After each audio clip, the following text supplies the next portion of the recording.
Thank you for introducing me. It's my pleasure to be here today to participate in the Milwaukee The Shift series. I love the work you're doing to promote career development for women, and I'm happy to share my experiences and hope that it gives you and the audience optimism and confidence in future opportunities. So I've been with Sargento for 21 years, and I've been a member of our C-suite, reporting to our CEO for the last 10. My entire career has been in innovation, mainly focused on new product development. Before I talk about myself, I just want to take a few minutes to share a few things about Sargento to give all of you some context about where I come from. And I'm hoping that you guys are all Sargento users, but if you're not, I hope that this kind of piques your interest. So let me just make sure. So this is a photo of our Sargento headquarters. Let me kind of go there. We're based in Plymouth, Wisconsin. It's about an hour north of downtown Milwaukee and an hour south of Green Bay. We have 4 locations. Our Elkhart Lake technical facility is where most of the innovation team sits, but then we've also got a facility in Kiel and Hilbert. Sargento officially formed in 1953. It was a partnership between Leonard Gentine and his cheesemaker friend Joe Sartori. The name Sargento comes from Sar, from Sartori, Gent from Gentine, and O, making it sound Italian because that was their first line of products. In 1953, Leonard sold his funeral home and he started Sargento, and 67 years later, it remains a family-owned company. You might recognize these guys. This is Lou and Louis Gentine. They're a father and son representing our second and third generation leadership. Sargento Innovation since 1953, we believe has fundamentally changed the way America eats cheese. And we've successfully introduced a number of prepackaged sliced shredded natural snacks and cheeses. Today, we're a little over $1.3 billion in sales. We have 2 business divisions and more than 2,000 employees. We are the brand leader in natural cheese slices, shreds, and snacks, and we're very proud of our product and our brand. Innovation is a critical part of our growth strategy at Sargento and also our culture at Sargento. We have a long heritage of innovation, and we are very proud. We have contemporary industry awards to illustrate our strengths, such as this one. It's the Nielsen Breakthrough Innovation Award. We won it in 2014 for our ultra-thin product line.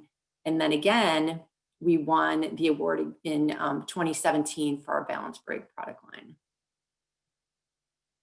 So this Balance Break product line is a perfect segue for my remarks today. It's one of our most successful new products at Sargento that we've ever launched. I'm very proud of it, and I'm very proud of my team that made it a reality. Balance Breaks, if you're not familiar, it pairs natural cheese with dried fruit and nuts. It's really quite simple, yet you wouldn't believe the amount of work and dedication that went into creating this product. It somewhat mirrors who I am. I like things to be simple. I work hard to fulfill my potential and to find balance in my life. So I'm going to stop sharing, and we can just kind of talk for a couple minutes. So I'm going to stop sharing my screen. I want to share a little bit with you about my journey and hopefully inspire you along your journey, which I know can be challenging for some women. So that gives you a perspective of where I am. The big question for you out there is probably, how did she get there? You know, we know the stats, right? Or most of them. Women are near parity to men in the workforce participation today. But less than 5% of the CEOs are women. Congratulations, Angela, in being a CEO. And only 25% of the executive senior leadership positions out there are held by women. So you might be thinking, so she's been in an executive role for 10 years. What are her secrets? And to be honest, I don't believe there are any secrets. I think success is driven by your values and hard work and doing what you know is right. So while there are no secrets, though, I feel there are a few things that have made a difference for me in helping break through that first rung that Angela talked about and continue to climb up that ladder. So we're talking about professional life here today, but I can't talk about my professional life without really talking about my personal life. For me, they have to work in synergy and in balance. If I'm not happy in my personal life, I know that I can't thrive in my professional life. I married my high school sweetheart, Joe, and we can say after 31 years of marriage, we're still happy. We have 2 young adult children who are building their lives. And that leads me to my first universal truth. I believe if you are going to share your life with a partner, it needs to be a partnership. We married in college, and we agreed that whoever would have the fastest trajectory career would take the front seat. And I landed my first job at Kraft Foods, and it was a great opportunity. And for 7 years, it was an excellent training ground. I traveled a lot, I worked long hours, and that's really where I cut my teeth. When our first child was born, I went part-time at Kraft. I worked 3 days a week. Funny, Joe would tease me that I was actually paid part-time, as I was putting in a lot of after hours. But I didn't care. I wanted the flexibility that part-time gave me, and I wanted to continue to get all the great assignments. So I didn't care if I got paid less. I got the flexibility to be a mom, and I got the great projects. So that worked. My opportunity at Sargento surfaced when my kids were just 1 and 3. I wasn't very interested in leaving this big company like Kraft and going to a smaller company, but Joe really encouraged me to make the move and felt it would be good for our family. All of our facilities are within 20 minutes, and I could sleep at home now instead of the constant travel. But over time, I found that in order for me to move into management and to take that first step on that rung, I had to transition to full-time. And that's when Joe and I had a serious discussion about our future. Ideally, we didn't want to have 2 full-time working parent situation for our family. So Joe made a critical move. He left his sales position and he went back to school to be a teacher. We felt that a teaching position would be more conducive to raising a family. After a few years, we found even that was difficult, and he transitioned to staying home with the kids full-time. And it was not easy taking those non-traditional roles like we did. We live in rural Wisconsin, and 20 years ago, it's better now, but there were not a lot of peers for Joe, or myself for that matter. And we had to accept the difficulties that came with our non-traditional roles. For example, I never went on field trips with my kids, ever. Joe covered all those. The kids ate a lot more hot dogs than I would ever care to admit. But in the end, we worked it out. They survived. I would say they thrived. Our daughter is a nurse in Milwaukee. She works at Freighter, and our son is a tax analyst in Milwaukee and works for Deloitte. I realized that I needed that partnership with Joe in my life to take that first managerial role. You know, he needed to be flexible with his work life. He didn't plan to go into teaching and ultimately stand with our kids. And he was very frustrated at times, but it took a commitment on both parts. So if you're going to share your life with somebody, make it a partnership.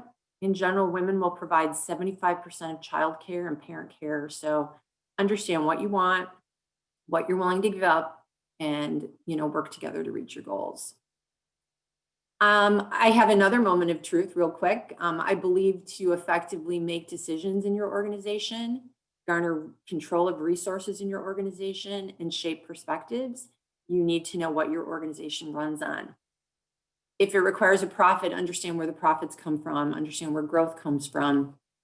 I understand now, 21 years into it, that Sargento is a consumer-focused, marketing-driven company that depends on innovation for growth. And it's grounded in its culture of hiring good people and treating them like family. So even though my background is a food chemist, I had to evolve to how will food chemistry drive my business and nurture my culture. I was fortunate in my early years, I found my first sponsor mentor, and he was out of my area of expertise. He was actually our CFO. And I remember talking about, should I get an MBA? I only have a Master of Science. And he said, Christy, spend your extra time getting to know your business instead of understanding business only from an academic standpoint. So I spent time with our controller, understanding finances. I spent time with marketing, understanding consumers and HR and our culture. He also encouraged me to take the uncomfortable projects when I was, still in that associate role. It would force me to learn things that I didn't know, get to know people in the organization that I didn't know. He would say, understand what the organization needs you to give in order for it to grow. It isn't all about what you want, Christy, but rather a balance between what you want and what the organization you support needs. So I focused on knowing my business, and I know it gave me a leg up when I faced my first management opportunity. In the last few minutes, my final secret that's been so important to me is that I need to be authentic to who I am, and I have to live by my values and principles. I know for the young women in the audience, you're just getting started. You're trying to fit in. You're trying to find your place, and you need to find a company and organization where you can feel at home. I believe that getting out of your comfort zone is great, but you're going to know in time if it just doesn't feel right and if it's not okay. you need to find places that are okay. I feel strongly that when you're comfortable with yourself, you're most confident. And when you're confident, you can do your best work. So take time to discover who you are, understand your values and what drives you, and then make it your brand. Live it. I believe leaders are leaders because they're followed, not because they just give orders, right? People follow those who know what they stand for. They're authentic. They are then trustworthy, because when you live your values, it's authentic, and others won't question your trust because it shines through in what you do. Too many women lack confidence, so give yourself your best chance by knowing what makes you confident and comfortable. For me, my authentic, for one, is being able to have balance I need in my life. I won't apologize that my family is important to me and I need flexibility. That doesn't mean I don't work hard and I don't put my time in. But I won't apologize for missing my kids' field trips and for them eating too many hot dogs either. My authentic is being feminine. I think that's something that many of us struggle with. How feminine should I be? Should I be like the men? Can I be a woman? I like being feminine, but to a level that I'm comfortable with.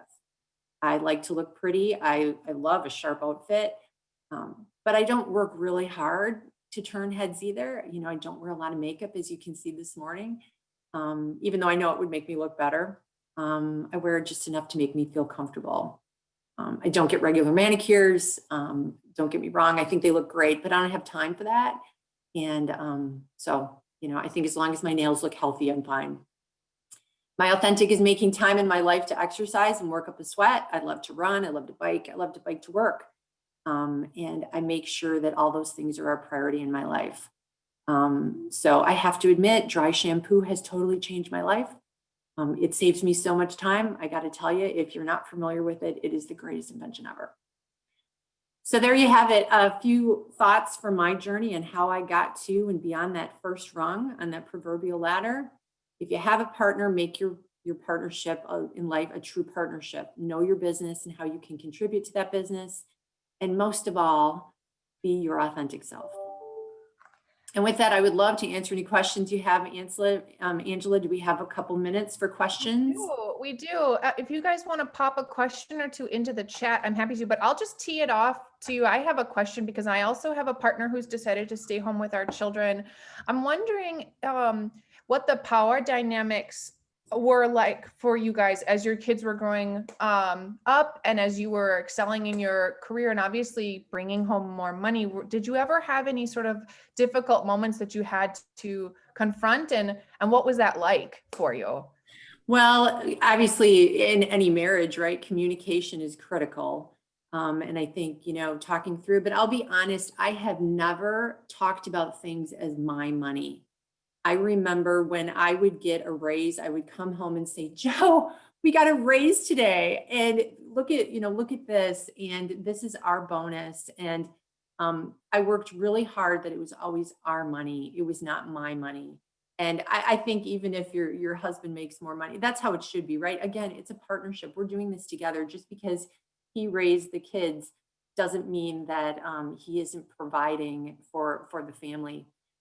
I will say for men, I think it is very difficult taking that non-traditional role. We focus a lot on women, but men really identify themselves by their work. You go to a cocktail party and men will say, so what do you do? And women will say, do you have any children?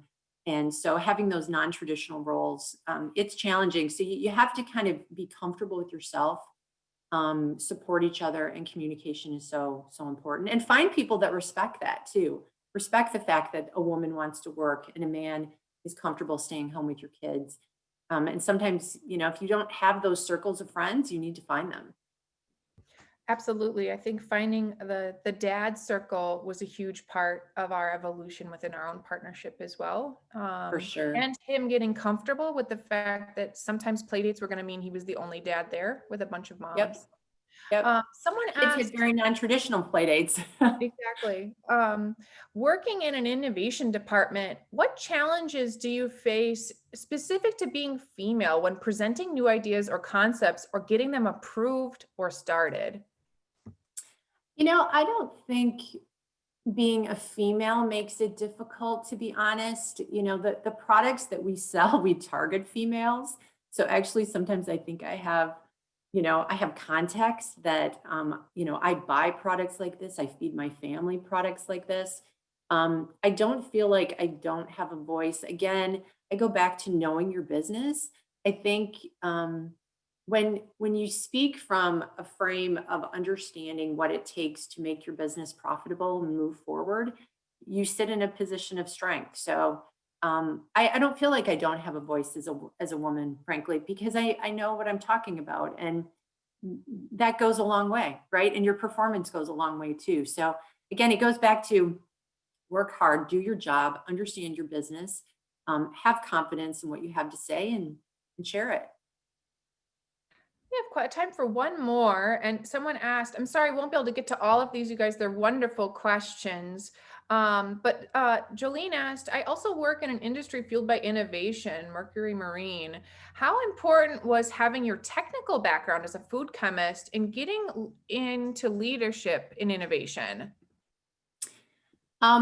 That's interesting because from an innovation perspective, you can see, I find leaders either come from the business side, the marketing side, or they come up through the technical side.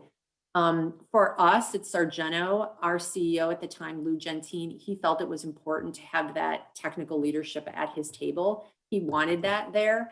I think personally, going up through innovation, you do need to have a strong business sense as well, particularly if it is a marketing driven company. If you're a technology driven company, that's a little bit different where your technology drives where you go.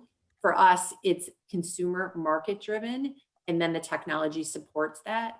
So I think it depends on the company. Mercury Marine probably is very similar. It's a consumer market driven company. Know the marketing side of your business, be smart and savvy on that side. And then I think it's a great mix. You've got technical and business to bring to the table. And that's a really great combination. Christy, thank you so much for teeing off this conversation. You gave us quite a bit to think about. I would love to have our panelists now open up your mute button or unmute yourself, and to welcome Sandy McCarthy from Leader Financial Group of Northwestern Mutual, Shelley Smith from LAK Group, Jean Groh from Marquette University Institute for Women's Leadership, and Megan Waymer from Kohler Company to have an open conversation with us to continue this. According to recent studies, women have made great strides when it comes to breaking the elusive glass ceiling, and the biggest struggle is getting over that initial hurdle into management roles. I'm wondering, can each of you just take a moment and share what was your experience like, and how did you navigate this given your position of leadership now? Jean, why don't you start with us? Sure. I'm probably the non-traditionalist here because I come from the academic side, but I came from industry. So I worked in the ad business before I came to the academy. So that gave me, I think, a different perspective within the academy. But one thing that I did was publishing is a really important to our career path. And I just decided that I needed to stop caring about other people's judgments of where I published, because I thought that where I was publishing was reaching the ad industry and maybe not necessarily as strongly to academics, but I really wanted to make a difference with my research in the industry. And then once I reached a point where I was full professor, I started publishing white papers, which is very non-traditional for academics, because I wanted to really tell the industry what I knew. That makes a lot of sense, and I'm sure really sort of differentiated you in that space. Sandy, how about you? Yeah, so for me, I actually resonated a lot with what Christy said, getting to know your business. And when I started with Northwestern Mutual, it was all about understanding, what helps advisors, what helps our clients, et cetera. And I think a couple of years in, I lacked the confidence to really take the next step. And I think the best thing I did was surround myself with women that I could be myself around, and I could role play with difficult conversations and prove my confidence. And then my first kind of managerial or leadership role was working with advisors that were 3 years to 30 years in the business. And I was only a few years in. And I was very nervous about, are these people going to take me seriously? And the quote that I always stand by is, people don't care about what you know until they know how much you care. And getting to not only understand your business, but understand the people that you're working with was what helped me kind of launch my trajectory. Makes a lot of sense. And I'd like to go back in a moment after we hear from Shelley and Megan to that concept of imposter syndrome. Somebody asked Christy a question about that in that chat as well. But Shelley, how about you? Can you share what your experience was like and how you navigated getting past that first rung? Sure. Good morning, everyone. My journey's been really interesting. I graduated with a bachelor's degree in math and was going to be a math teacher. And I landed a seasonal job in the financial services industry and stayed there for 17 years. So, people would oftentimes look at me and say, what the heck are you going to do with a math degree? My journey in those first few years was really about finding myself. So Christy, thank you for bringing that up. Finding myself, who I was, and I'm driven by challenges. So I never sat still. If I was in a role that didn't give me the challenge that I needed to not get bored, I would seek it out. And people started to see that in me and tap me on the shoulder for different projects that were happening within the organization. And if you look at my resume, I have very non-traditional roles, especially with a degree in math, but it was because I followed the challenges and because people saw, and I think this is really important, people saw something in me that I didn't even see in myself that helped them identify opportunities for me to get involved in and continue to move forward. Yeah, absolutely. Megan, do you want to share your experience? I'd love to, thanks. So for me, I believe very strongly in having a strong foundation, and that foundation for leadership in my perspective is delivering results. So I spent, several years as an individual contributor delivering results and learning about the business and getting key projects done and building a reputation for myself as somebody who gets the job done and who has built strong relationships in the organization. So I built a strong network for myself. I was, trusted by those that I worked with, and that foundation really set me up for success as I navigated that first rung. And I was very fortunate to have a sponsor within the organization that really looked out for opportunities for me and really was the one who encouraged me to make that first leap into management. And I had a little bit of imposter syndrome myself at that time, and having a leader encourage me and help me see the value that I would bring to that position was crucial for me taking that first step. Yeah, that makes a lot of sense. I'm curious, because you all work at such different companies. What are ways that companies can be intentional about incorporating women into the pipeline at early stages in their career to ensure that more women end up, ready on that long bench of potential leaders when they're choosing who goes next? Maybe Sandy, you want to give us your ideas about that? Sure. I think it starts first with women, and when we're seeking opportunities, is not discounting ourselves. And when we're looking at potential opportunities, is looking at the qualifications and not saying, well, I don't have 10 years of experience, I only have 8, or there's no way I could do this, or how can I do that? It's am I willing to take on the challenge and learn more about the role? And I think that's where it all first starts. And then companies being very intentional about seeking out diversity within their company. And I think that's only growing throughout businesses now and over the last 5-10 years especially. And bringing women up. And something I always do is when we have new people start and they want to shadow me, as I say, I have 2 roles. 1, you have to give me feedback, and 2, you can't sit there like a fly on the wall. I don't care whether you're right out of college or you have 10 years of experience in the industry or any industry, we all come with different values and lifestyles. And I want to hear if you're confused, definitely the person I'm talking to is confused. So it's helping people have a voice from day one. Yeah, that makes a lot of sense. Megan, you sort of alluded to some of the things that happened for you at Kohler, but that's a really big company. Can you give us a little sense of what's happening in terms of the intentionality of incorporating women into the lower ranks so they can become higher ranked? Yeah, absolutely. We really are embarking on a very big diversity and inclusion initiative, which is just so empowering to see at Kohler Company.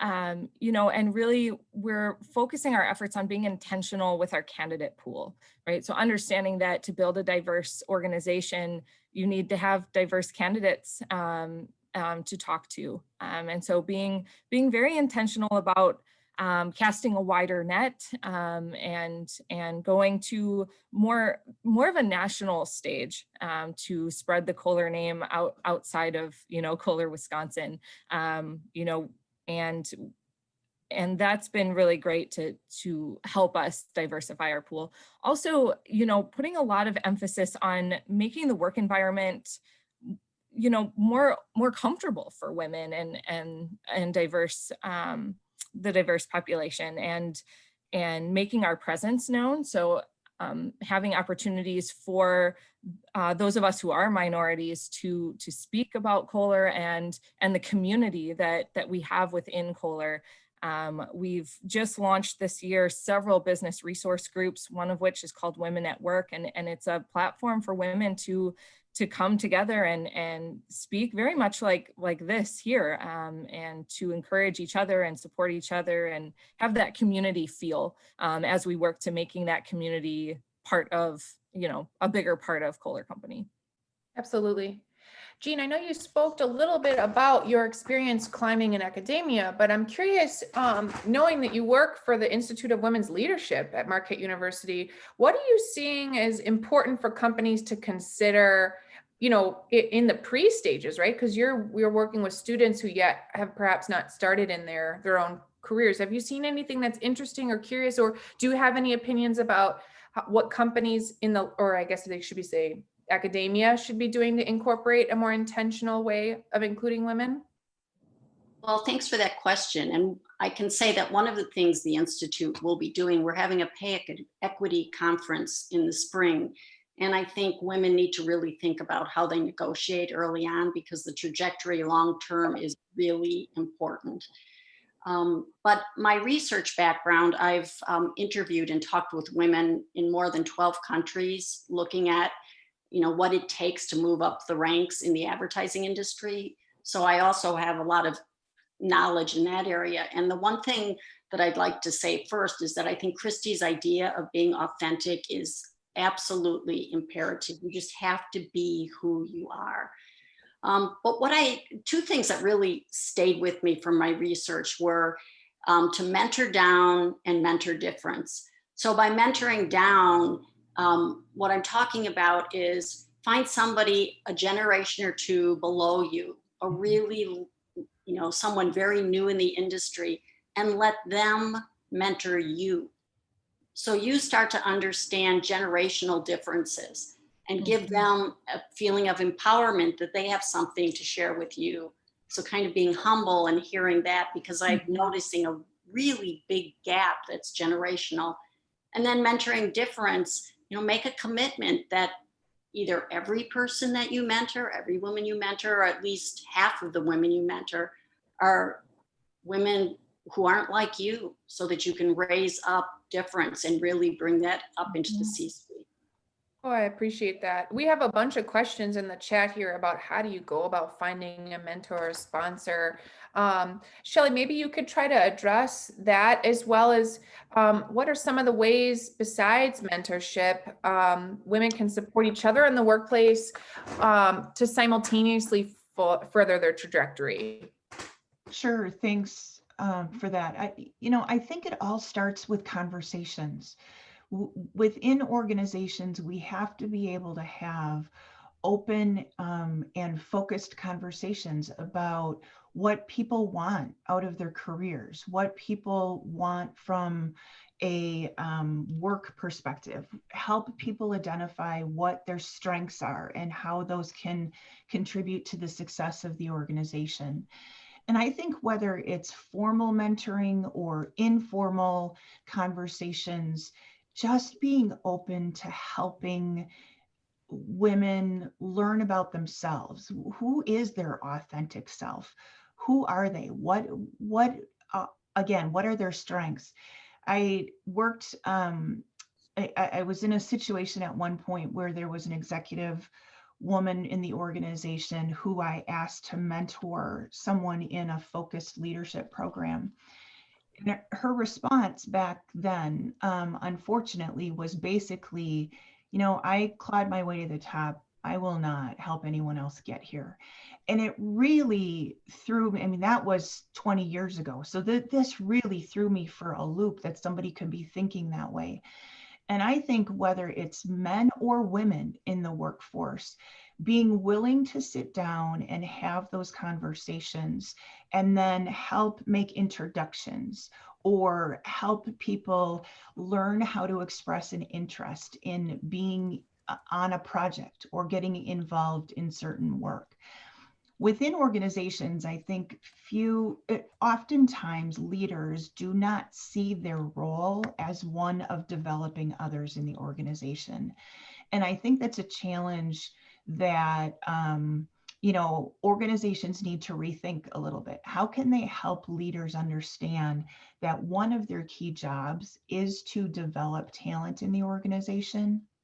And I have said to many people over the years that look at me like I'm crazy, but I really believe that one of the greatest compliments as a leader you can get in an organization is for someone else to want the talent on your team, because that means that you have done a good job of giving people exposure and letting people get involved. So having those conversations when people join an organization and then continuing to have those conversations, providing feedback, sometimes the really tough stuff, because as we grow in organizations, we become more familiar with the politics and how to navigate it. We become more familiar with the red or the blue or the white rules, depending on what's happening in the organization. So how we can help people learn that earlier on absolutely can help with that first rung as well as their ongoing success. Absolutely. Amy asked you, Shelley, do you have specific recommendations for individual contributors who want to advertise their interest in taking on challenging projects, or who maybe work for one of those non-development managers? I think networking is really important. And I would say if I have one regret over my career, that's one of them. I did my job, I did it well, I looked for the next challenge and moved on. But I don't know that outside of my inner circle that people knew who I was. So the more that you can get to know people in other places of the organization through formal, informal networking, whether they're employee resource groups or whatever the case may be, the more people that know who you are, what you like to do, what you're good at doing, what you want to get involved in, the more advocates you are finding within the organization. And I really like Jean's point about mentoring down. I call it reverse mentoring. So if we have an opportunity, if people at a higher level in the organization have an opportunity to learn from people 2 or 3 roles on the ladder below them, it really helps enlighten them on what they can do differently, again, to help support the growth and development of people moving into those roles or wanting to move into those roles. That's a really good point. I think some people just sort of assume I'm doing my job every day. Don't people know where I want to go? And they don't, especially now with us potentially all working remote for an undetermined amount of time, right? Like the fact that we don't have the water cooler conversations or the, I'm going to pop into the office and just mention that, hey, I saw that new project come down the pipe. I'd like to get on that. We don't have those, moments of serendipity anymore. And so finding ways to be really explicit about what you want and where you want to go next, I think is really good advice. Sandy, I'd like to go back to your comment about imposter syndrome. So what have you personally done when you've been confronted by maybe some of your own imposter syndrome to get over that as a hurdle? Yeah, a lot of different things, honestly, and not all that work. And I think that that's something we can't be afraid to fail. Failure is a good thing, and we can learn a lot from that. But it does start with helping yourself grow. And for me, it was reading books, taking assessments about myself, self-assessments. We use something called the Culture Index, which tells you a lot about how you're wired as a person. And at first, I remember when I first took it, I heard, or somebody told me my results, and it was like, you're very not detail oriented. And I didn't like that. And it was difficult for me to accept that feedback. So I was like, of course I'm detail oriented. I'm good at my job. And how does that mean I'm not detail oriented? But I've over time realized what my strengths are and I can do it, but I just don't enjoy doing it. And so one, helping yourself grow. I listen to a lot of podcasts. I listen to on development, personal development, not just professional development. And like I said, surrounding myself with great women that they probably don't realize how great they are either sometimes. And we bounce ideas off each other. I know compensation had always been a difficult conversation for me. And getting that feedback from other women was just so important to me. And especially over the last 9 years, I reflect on that a lot. And some of them are still my greatest allies and friends. And then I've realized that imposter syndrome is a good thing because it's making me uncomfortable. And if I don't have that imposter syndrome, I feel complacent. So it's a frame of mind around why am I feeling like an imposter? And is that because I want to grow into the next level? And if so, what are the next steps to be at that level? So Yeah. I think I've done a lot of mindset around what imposter syndrome means. I really like that reframing, that when you don't feel a little bit unsure, it's because you're not challenging yourself enough, right? That you should always sort of be at that edge of your own comfortability because it means you're like growing and expanding. That's a really wonderful reframing. Megan, have you ever experienced any imposter syndrome in your advancement? And do you have any tips or tricks for how to move through it? Absolutely. Yeah, when I first, thought about taking a role in managing, the role that I was taking was managing a team that I had been on for a long time. Mhm. And there were people on that team who had been in that group for much longer than I. I was very young compared to who would become my direct reports, and I started questioning if that was the right thing for me. And what I did to combat that feeling was I met with those people. I met with the people on my team who would become my direct reports, and I sought feedback. How would you feel about moving into this role? How could we work together? What support would I have from you? And I was met with 100% encouragement and, yeah, that'd be great. And it really lifted me up. And it was kind of that first step for me, recognizing that feedback is really important. Seeking feedback from people up and down the organization. How am I being perceived, by people in leadership roles? How am I being perceived by, those associates on the plant floor and the associates that are part of my team and associates that are peers of my team? And what am I doing that maybe I don't know how it's impacting other people? And I've received some, very constructive feedback that was difficult for me to hear, but absolutely crucial in my growth and the self-awareness that I was able to gain from that feedback and recognizing, they're right. and working and finding one or two things to work on was crucial as well. Absolutely. And I just got to lift up this question. It's down on my sheet. I think it's wonderful. She asked, and I'm curious, anyone can jump in and answer this.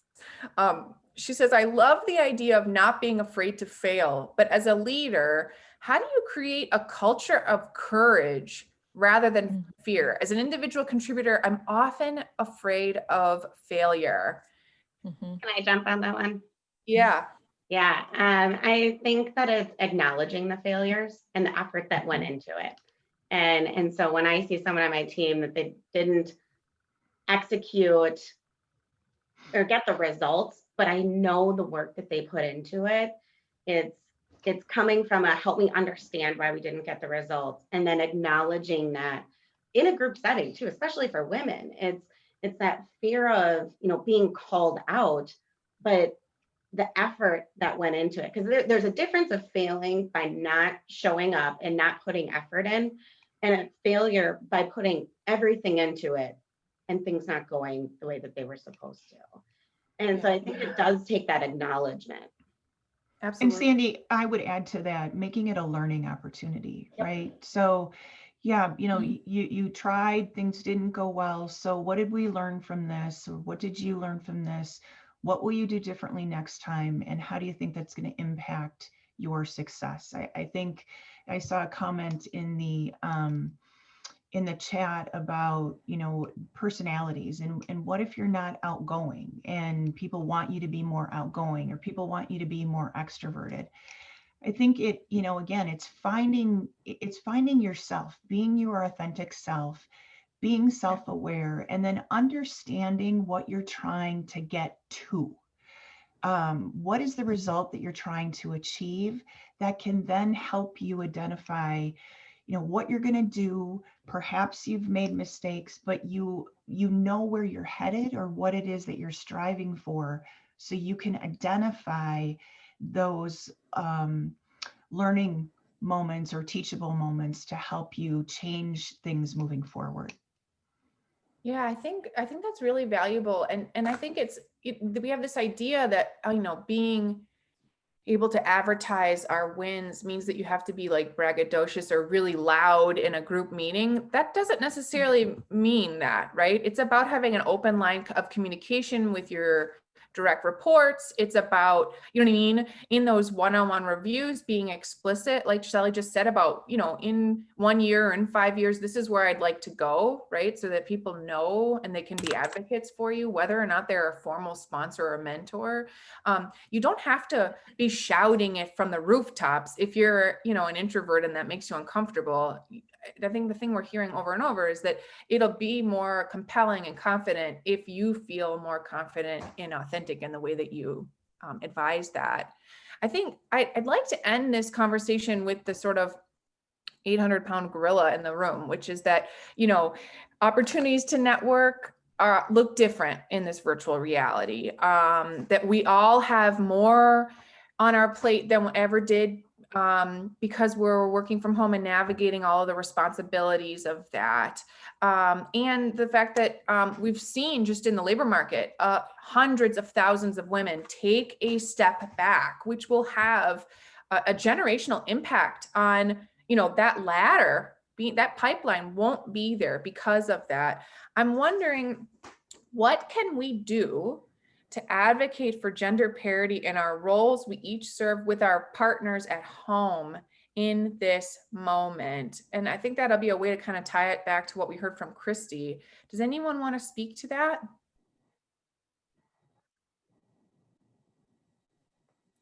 Sure, I can. I found myself nodding along to so much of what Christy said.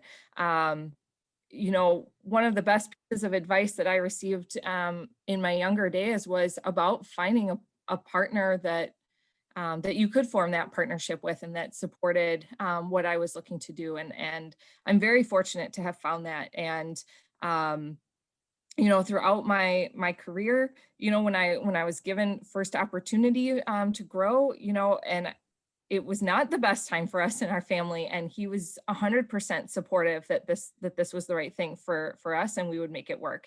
And now in this environment, working from home, you know, my daughter's daycare was shut down for several weeks, and my husband stepped up and said, I'll be the one to take care of it. And having that support is huge. And even before, you know, even before working from home, my work hours, you know, shifted when I needed to kind of take care of daycare drop off. It meant that I couldn't go to work as early in the morning, and my work day shifted to a little later, and I wasn't getting home till 5:30, 6 o'clock. And, you know, we had to shift roles, and he became the sole dinner provider. You know, he was cooking meals every night, and he still does. And that has worked for us. So just 100% finding what works for you and your family, and whatever that means, and being okay with that, you know, and not feeling guilty. You know, I don't feel guilty that I don't cook the meals. He's a much better cook than I am anyway. I'm showing my daughter how great it can be to be a boss mom, you know, and so that's been my experience.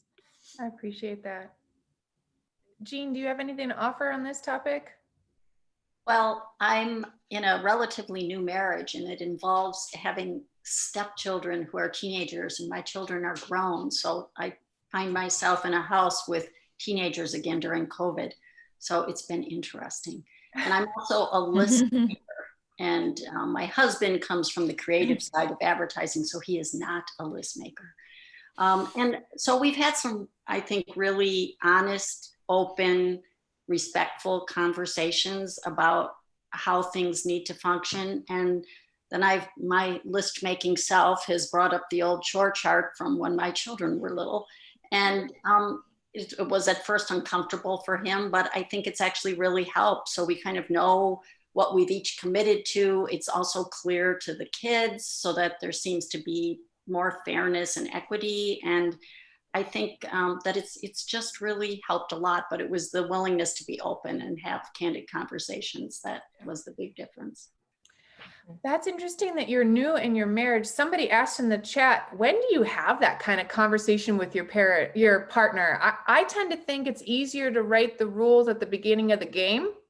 Although obviously, you know, in any kind of relationship you're in, you know, having a feedback loop about how things are going, the same way you have a performance evaluation at work. Not that you should, you know, have a scorecard that you're measuring your husband on, but that having that kind of open dialogue throughout is really important as well, because you each change and grow and you have new opportunities to take. So finding a way to have that be a regular cadence so that if there is something that's bothering you, you know what I mean, you get it out of the way, it doesn't build up over time, is really important. Yeah, well, it was a little bit of a tough conversation, but it was really helpful to have. For sure. Well, I'm wondering, before we close out our program and have Alia Berman wrap us up today, I'm wondering if any of you have any kind of final takeaways or things you want people to really think about as they continue taking that first step, or, you know, reaching for that first rung of the ladder, or grow beyond that because perhaps they're mid-career. Does anybody have anything they want to close out with? So this is Christy. I just want to close out with, you know, opportunities don't just fall out of the sky. You've got to pursue them. You've got to, you know, find them, make those connections. You know, one of you had talked about networking. You wish you would have done a better job networking. I agree too. And as I think about a lot of my opportunities, they came from networks. And, you know, people will say that time and time again. It's not what you know, it's who you know. And so don't expect it to fall out of the sky. You've got to try to, you know, work your way to find them so that they're there for you to grab. Oh, I really appreciate that this isn't something that is going to just be handed to you, right? It's something we all have to work for. Well, thank you guys so much for participating in this panel discussion. Alia, I would love to have you unmute. Alia Berman is the head of diversity, equity, and inclusion at GMR Marketing. I'm curious, in light of what you've just heard and your own personal experience, and I know because you are a friend of mine, you are also an intense introvert. What do you have to say about this topic? Um, Thanks, Angela. Thanks for welcoming me. And it's such a pleasure to be here with all of you this morning. I have too much to say about this topic, and, and anyone who knows me at work and outside knows that I talk about it quite often because I think there are so many misconceptions, both about introverts and extroverts. I mean, people assume if you're introverted, that means you're antisocial, that you don't enjoy being around other people, that you're socially awkward. Things that just aren't true. I mean, it really boils down to where you get your energy from. And for me, in order to fully recharge and be able to process and sort, things that happen throughout the day and the weeks, I need time alone to do that. But I also am, extremely social and love being around people as well.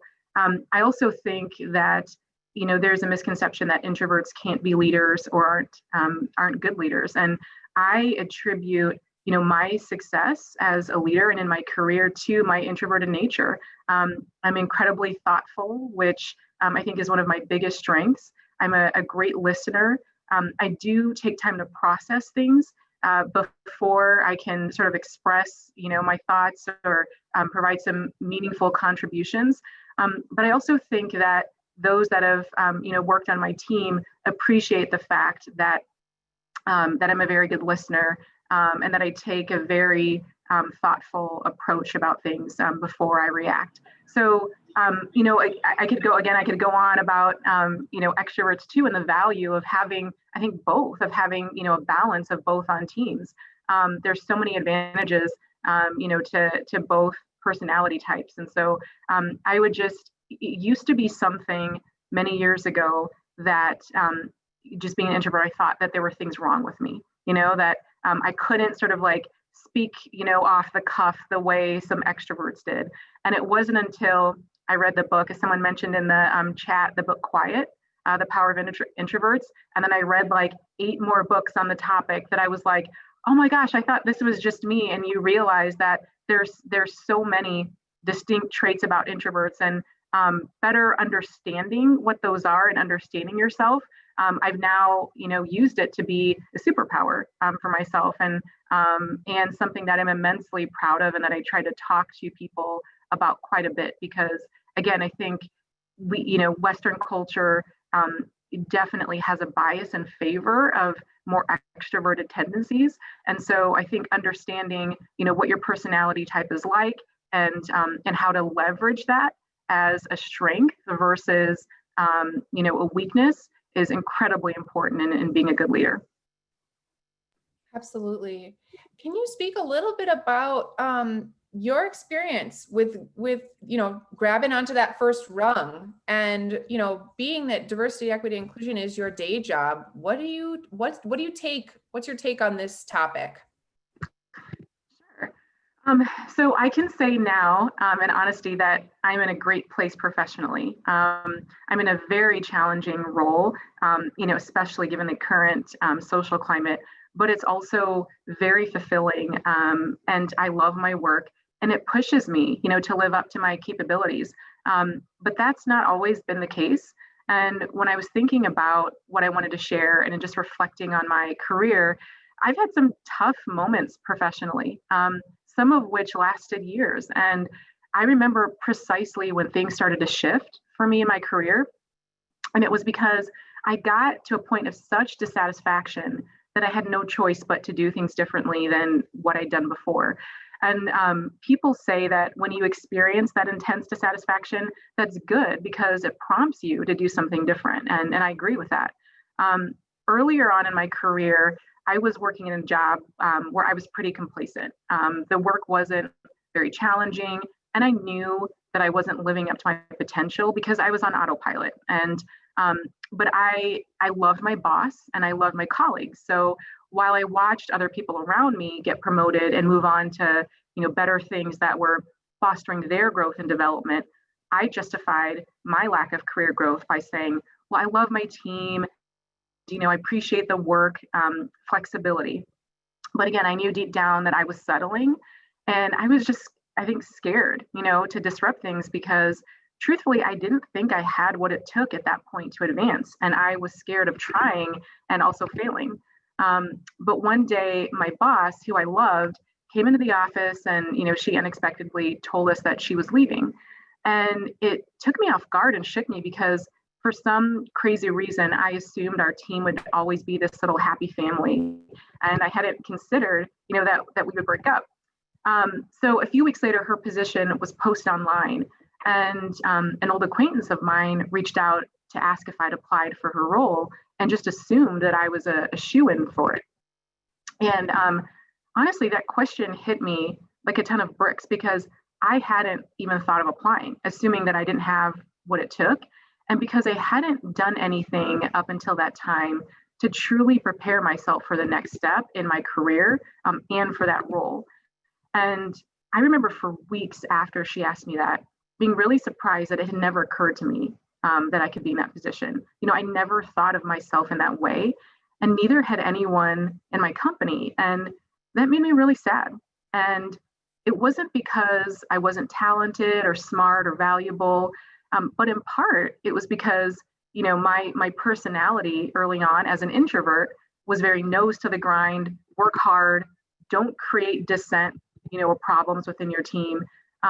Don't toot your own horn because that seems disingenuous and boastful, which I have to say is something, by the way, a lot of women of color struggle with because our margin of error is often smaller than others, and our mistakes are often amplified. But my friend asking me whether I was applying was like the smallest seed, I think, that I needed to start thinking of myself and my worth differently. So a few months after my boss left her role, I started to feel increasingly dissatisfied in my role and just frustrated with where I was professionally. I even was a bit resentful that I wasn't in a position where I was working up to my potential, that I wasn't being challenged, and I was being passed over for opportunities, even though I was working really hard. And up until that point in my career, I just expected people to notice my hard work and to reward me accordingly. I didn't know what it meant at that point to really own my career. And at the same time, every article, I was reading talked about the important role of mentors, of sponsors, and people just generally advocating for you in your career. And I didn't have any of that. I never really had somebody who was championing me. And, quite frankly, I was a bit embarrassed by that. So right around that time, a coworker who was supposed to attend a conference for work had a baby and went on maternity leave, and I was asked to go in her place. So I went, and it was one of those conferences where you get to choose the different sessions that you attend. And I sort of defiantly ignored all of the industry specific sessions. And instead, I chose all the sessions that focused on career development for women in particular. And it was honestly like one of the best things I've ever done. The panels were so inspiring, and they just challenged so many of the beliefs that I held about myself. And it was at that point that I decided I was going to own and better manage my career. And more importantly, just change how I thought about myself. As I mentioned, I spent so much time early in my career waiting for someone to notice me, to pick me. And I thought that my hard work would provide me with that next opportunity, and that moment just never came. And it wasn't until my boss left, my friend asked if I was applying for a job, and I attended those, career development panels, and I suddenly woke up and realized I have to advocate on my own behalf if I want things to change. So I want to share, some very specific things that I did to get past that first rung that led to my first real management role, which was also the hardest leap to make in my career. first, I started reading books specifically for women that gave career advice. At the time, my older two kids, I have three kids, were babies, and I just couldn't attend after work conferences or networking events. So I had to read books on my own time. And the books talked about, the common pitfalls that women sometimes make in their careers, and then gave detailed advice on what to do to counter those things. And I felt like the authors were the coaches and mentors that I never really had throughout my career. And at the end of the day, all of the advice was very similar. And it was just helpful for me to understand why I was challenged in certain ways and to understand how to put the advice into practice at work. One of the books I read that I absolutely loved is called The Confidence Code, which I highly recommend. And one of the things I took from that book is that women spend so much time ruminating, or obsessing over our mistakes and, the things that we said or didn't say. And that's debilitating in terms of having the confidence to go back and make yourself visible at work and be okay with taking risks and making mistakes. And I was incredibly guilty of ruminating over everything. So being aware of that alone was helpful in combating it. And anytime I found myself doing that, I acknowledged it and forced myself to move on.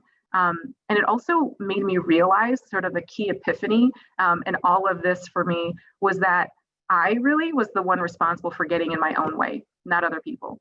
So second, I started to slowly put myself into situations where I had to stretch myself and I was a bit uncomfortable. So I would volunteer to lead a project to be more visible, which allowed me to interact across teams and departments, which is particularly important to force an introvert to do that in sort of a structured way. They were low risk opportunities, but I practiced taking the lead. And it was really, really tough for me at first because as an introvert, I like to sit back and process things before contributing. But I started doing a little more prep before meetings, even if it was just 5 to 10 minutes to think through how I could contribute in meetings where I was typically quiet. I would think of some questions to ask or, some input I could provide and then force myself to make that contribution during a meeting. Over time, it became more natural. And then that one thing turned into 5, and now I can't stop talking. So I would say third, I forced myself to ask for what I wanted.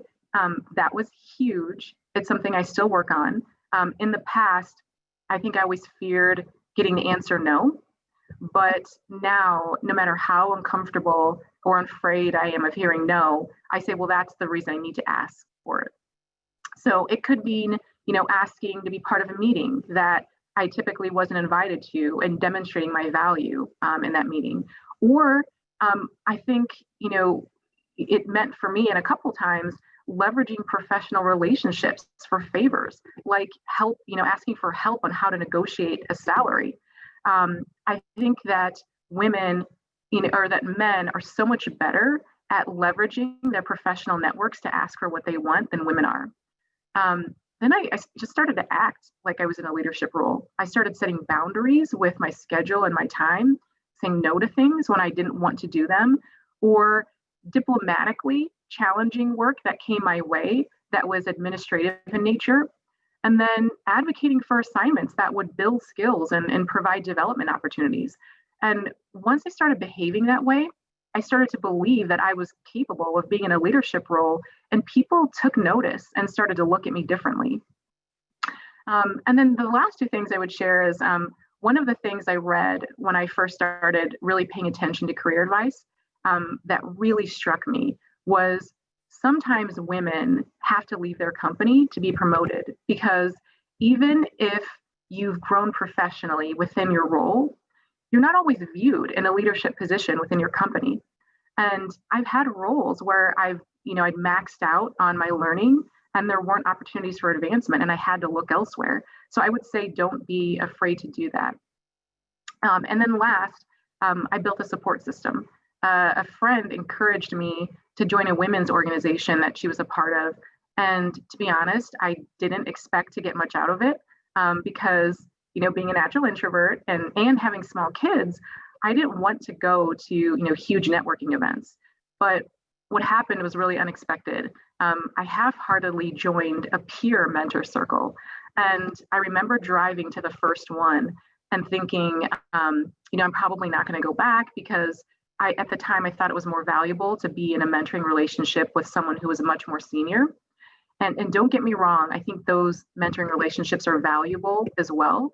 But being part of a peer mentor group was life-changing for me. I mean, these were women in other industries with the same challenge as me that were trying different things, and being able to listen to and hear what they were going through was so interesting and validating. And I could say things without fear of being judged or needing to come across as more knowledgeable than I was. And with this group of peers who are at my level, we helped push each other. We offered advice for how to address certain challenges. We put scripts together for how to address our bosses. I mean, we connected each other to other people that could offer support. And we became really good friends and celebrated our successes together. And that kind of support was exactly what I needed. And it was with a small group, 6 other women. So we got to know each other very intimately and very deeply. So I would say, individually, these things seem small, but they've made a remarkable difference in my career and, most importantly, how I view myself. And I would say the most important thing that you can do is to start somewhere and take one step at a time, and trust that the next steps and the path will reveal itself.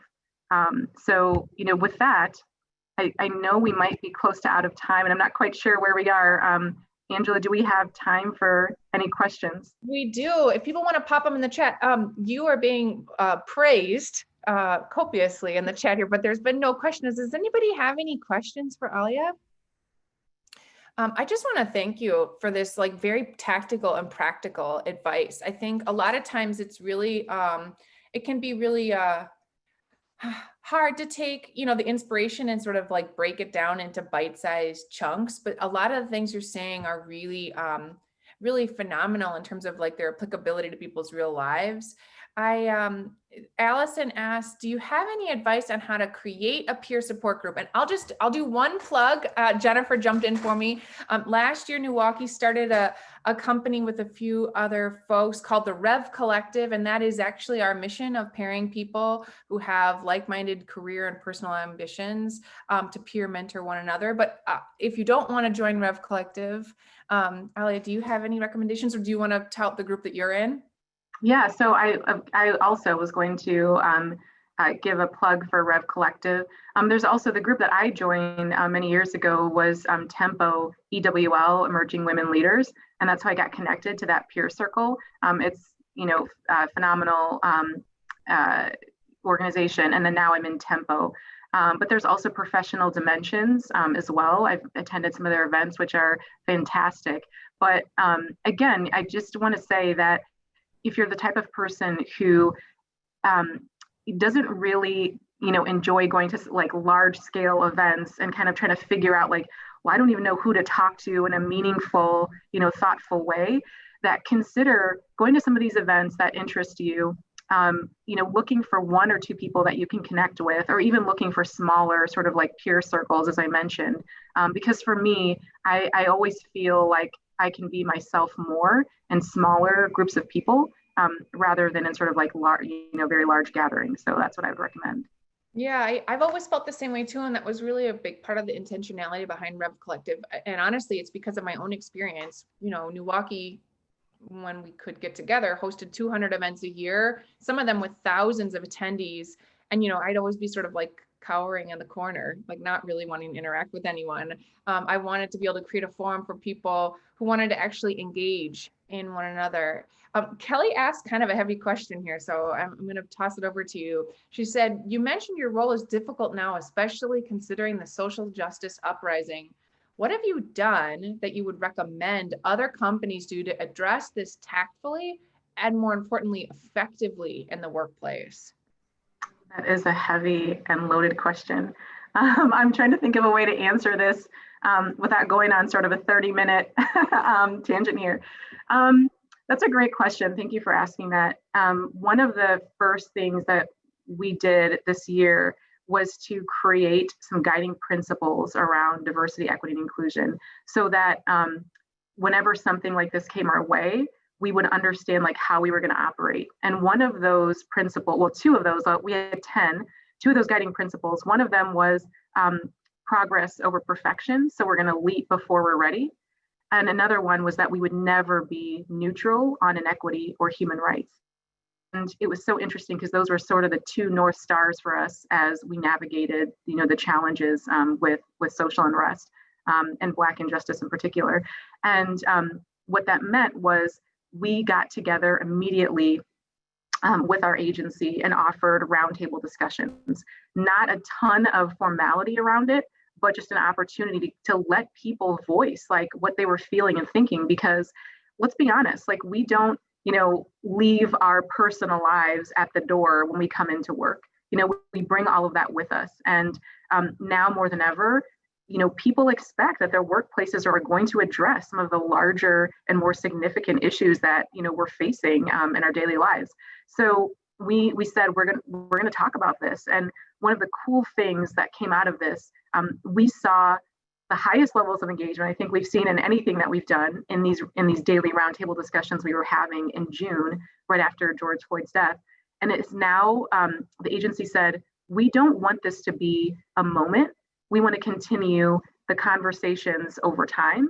And so we now have what we call a year-long race talk series where we get the agency together once a month for 90 minutes. And we talk about different topics that specifically have to do with Black injustice, and then how we can serve as allies and what sort of actions and things that we can take. So conversations was a big part of it, but the other massive side of that is having a detailed strategy in place for diversity, equity, and inclusion, and very specific operational, tactical goals within, some of the broader strategic goals that we have. So we had laid that plan out at the beginning of the year, and we continue to follow it. So while we're having different and additional conversations about what's going on right now, our plan hasn't changed. We've continued to follow that. And we were very transparent in communicating to the agency, both what our shorter term goals were around some of the social unrest, but then reminding the agency, here's our longer term, plans that we've laid forth over, this year and next year that we'll continue to follow. Thank you for that. I know, given your expertise, we could have like a real dissertation on it. One last question, and it's from Mary. It's sort of reverting back to your own personal advancement, Alia. What are some things you do to better understand where you want to go next? So do you have like a process in place for evaluating, like, am I starting to get restless? Is it time for me to take on a new challenge? Yeah, that's a great question. I would say that I used to be sort of dragged and led by other people's expectations for me and how they define success. And now I'm super deliberate every day about doing a gut check of whether I'm happy, of what's important to me, of what I want. And I'm much better now about following my instincts. If something like in the past, I would sort of think of it from a very analytical perspective, like this is what these people think, here's what the research says. I started off as a lawyer in my career, and I've since transitioned to do obviously something very different. But I used to follow what I thought other people thought I should do. And now I'm constantly checking my gut and my instincts to say, is this making me happy? What are sort of my core values? I know that some of the panelists mentioned this before, but I do sit down and I think about, I sort of meditate on, and even write down in my journal, like, what are my values, and is my job and some of the things I'm doing in my personal life consistent with what I'm saying I prioritize with my values. So I'm much more deliberate, whereas I didn't think about that stuff much early on in my career. I just was like, well, I'm in a manager role, so now I should be promoted to director, or well, now I'm in director, so I should go to VP. Instead, I'm much more open to opportunities. I try to pride myself now on taking risks, calculated risks, but doing things that are more fun as opposed to, what I should be doing. And what's funny about that is I feel like I did all the right things, early on in my career, and it didn't get me to where I wanted to go. And now that I'm doing things based on instincts and passion and what I enjoy, that has opened up doors that I would never have thought of, like that I could never have anticipated. So I'm staying open to, by following my passion, by following instincts, that somehow has opened doors for me that, like I said, I couldn't have imagined before. Oh, that's a beautiful way to end this. Thank you so much, Alia, for helping to close out this conversation with us and the series for the year. This has been a remarkable ongoing journey. And like I said, I appreciate all of you guys sticking with us, even as we've moved to this virtual reality. Thank you to each and every one of our speakers today. Thank you again to our sponsors, Sargento, LAK Group, Leader Financial Group, and Kohler. There is going to be a recording of this. We'll throw it up on Milwaukee's YouTube channel once it's been edited. Thank you guys all for kicking off your Thursday morning. I believe this is the last public program for Milwaukee for 2020. And so I hope you guys have a wonderful rest of your year and that we see you all soon. Take care, everyone. Bye.